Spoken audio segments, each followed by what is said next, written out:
po ang lakas ng buhos ng ulan. Walang tumitinag, walang umuuwi.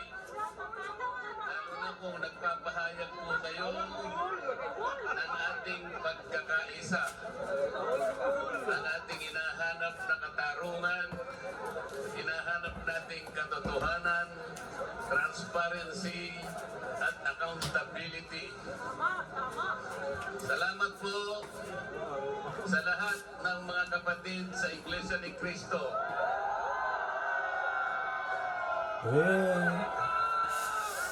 Salamat din po sa mga hindi kapatid ngunit nakikisang-ayon at sumusuporta sa pagkakaisa natin sa gabing ito.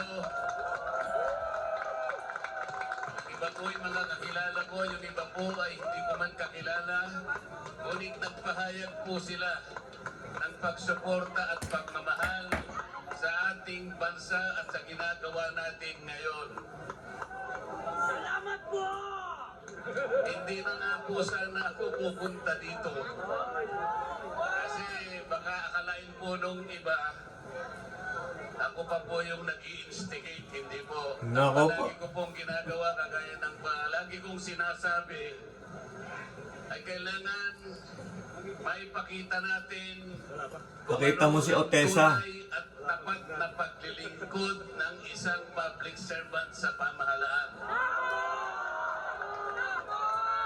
Gusto ko pong gamitin ang aking sarili na isang mabuting halimbawa kung paano ang isang public official ay tumupad ng kanyang tungkulin dahil sa pinagtiwalaan ng mga tao para sila ay paglingkuran.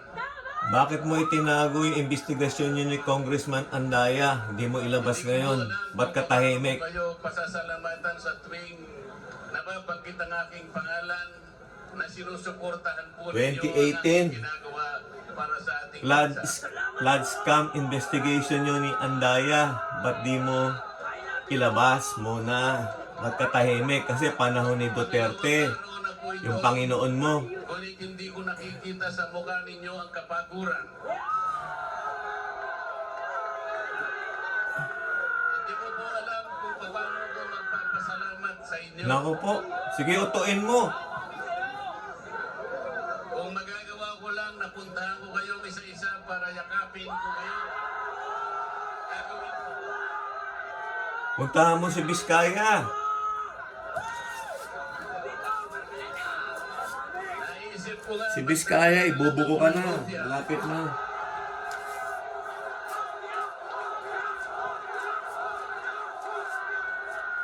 Oh, contract.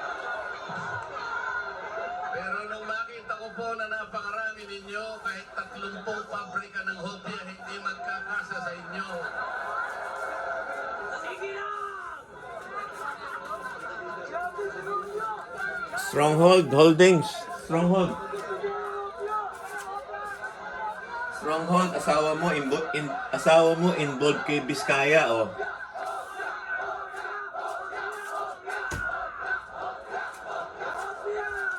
Bakit nilulunod ang pag-iimbestiga sa flood control scam?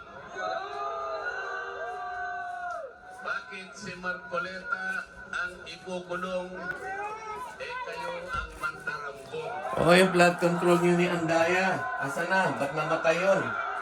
Ba't namatay si Andaya agad-agad? Hindi kaya pinapatay nyo?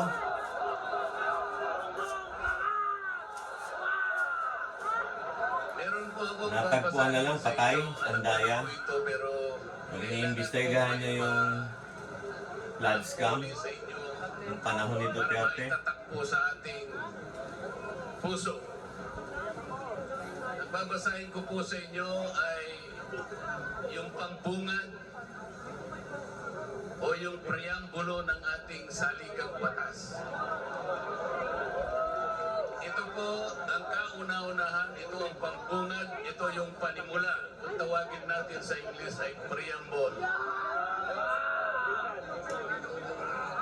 Ito po ang sama-samang isinulat ng bawat isang Pilipino. Ano yan? Preamble. Gusto mo i-dribble. Ay ating Sige, pinagtipan. dribble mo ang iglesia ni Kulto. Babasahin ko po. Kami, ang nakapangyayaring sambayanang Pilipino, na humihingi ng tulong sa makapangyarihang Diyos upang bumuo ng isang makatarungan at makataong lipunan at magtatag ng isang pamahalaan nakakatawan sa aming mga mithiin at mga lunggatiin, magtataguyod ng kabutihan sa bawat isa, mangangalaga at magpapaunlad ng aming kamanahan at titiyak para sa aming sarili at sa angkanang susunod ng mga biyaya ng kalayaan at demokrasya sa ilalim ng pananaig ng batas at ng pamahalaang puspos ng katotohanan, katarungan, kalayaan, pag-ibig, pagkakapantay-pantay at kapayapaan ay naglalagda at naghahayag ng konstitusyong ito. Mga kababayan, ito po ang batayan kung bakit nandito tayo ngayon. Nais nating ipaalala sa pamahalaan ang ating mga layunin, ang ating mga adhikain, ang ating mga pangarap para sa ating sarili at sa susunod na saling lahi. West Philippine Sea, sa China daw, sabi Sa mo. ating pinakamamahal na bansa. Oh, yung sabi mo, West Philippine Sea, Chinador. Ang aking paninindigan at alam ko ito ang ating pinagkaisang paninindigan ngayong gabi. Sige, West Philippine Sea, kampihan mo ang China. Nakahanda po akong magpakulong. Nako po. Baliw. Sige, tago ka na sa iglesia ni Kulto. Tatago ka niyan, sigurado. Problema. Kung ito po ang kabayarang hinihingi para ipagtanggol ko ang katarungan at ang pambansang kagalingan at ang interes ng mamamayang Pilipino. Mabuhay ang China, sabihin mo.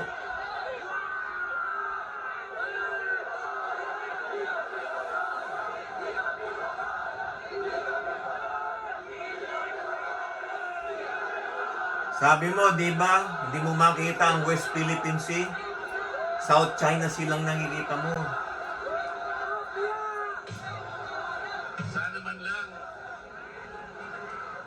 Sana man lang may ninakaw ako. Ako, dami. Asawa mo, involved kay Biskaya. Ano man darambong. Bakit ang Biskaya? Kumukuha lahat ng insurance sa strongholds, asawa mo. O, ilabas mo yung asawa mo, patistigo mo.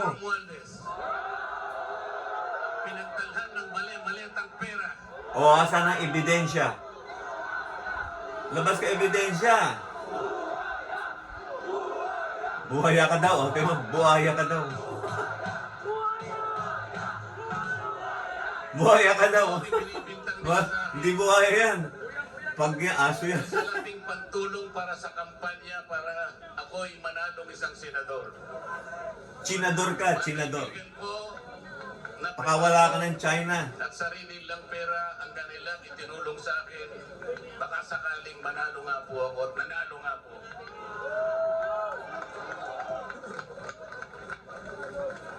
Hindi ko na po ipaliliwanag ang technicality kung paano nila inimbento ang isang gawa-gawang asunto laban sa akin. Ikaw ang magaling mag-imbento, si Otesa, tsaka yung 18 Marines, inimbento nyo ni Defensor yun. Para sa ganon, matukoy natin. O, asa na ang testigo ng 18 Marines nyo? Iba-iba. Pinakagarapal na pandarambong. Garapal na panloloko. Puro fake ang Siya pa ang inaasunto. affidavit. Siya pa Notaryo, pinipake nyo. arestuhin. Hindi ba katungkulan ng ombudsman ang sila ang humanap, umusig at parusahan parusahan ang lahat ng may kagagawan nito. O kaya nga, ikaw andyan eh.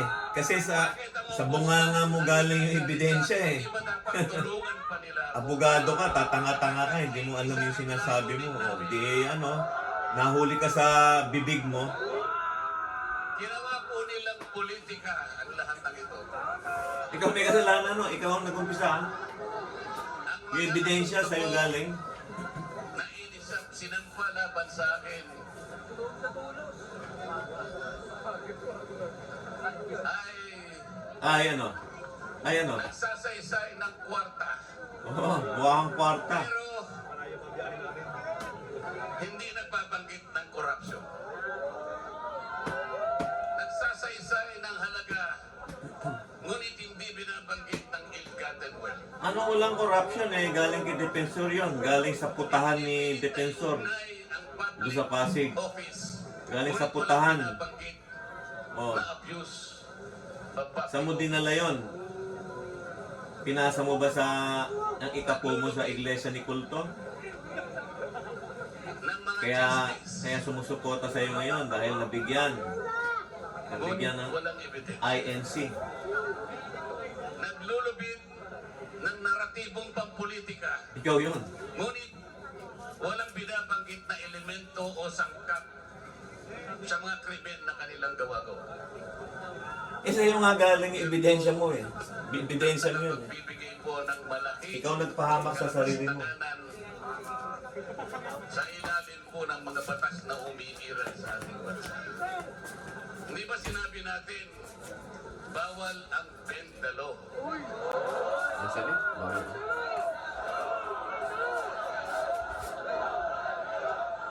Ayun. Don't bend the law. Oy, Bendalo, si Otesa. Page 20, basahin mo. Putol daw. Naman kasi, isa naman kasama ko doon sa bulwagan sa Senado, bigla na lang nagsalita. Sometimes, you have to bend the law to be able to please the people.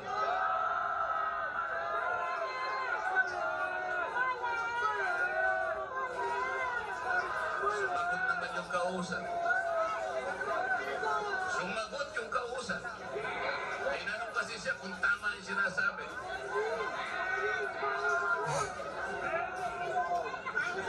Sabi niya, yes sir.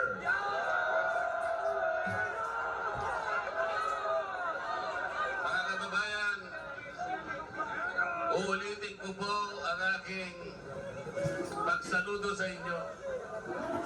Ang aking paggalang, ang aking pagpapasalamat sa ipinakita ninyong pagsuporta at pagmamahal sa akin at sa mga bagay na ipinaglalaban nating lahat. Ang katarungan, ang katotohanan, ang pananagutan, at ang katarungan. I love you po! Huwag po tayong maghiwa-hiwalay. Ang sabi nga natin, we are one. We are one. We are one. Maraming We are one eh, ba't sa pangalawang araw hindi mo sinamahan dyan? Wala. Dapat natulog ka riyan. O ayan ang sponsor mo sa putahan no. O, na binigay mo sa iglesia yung pera, 75 million. Ayan ang nagbigay sa iyo ng pera sa putahan galing.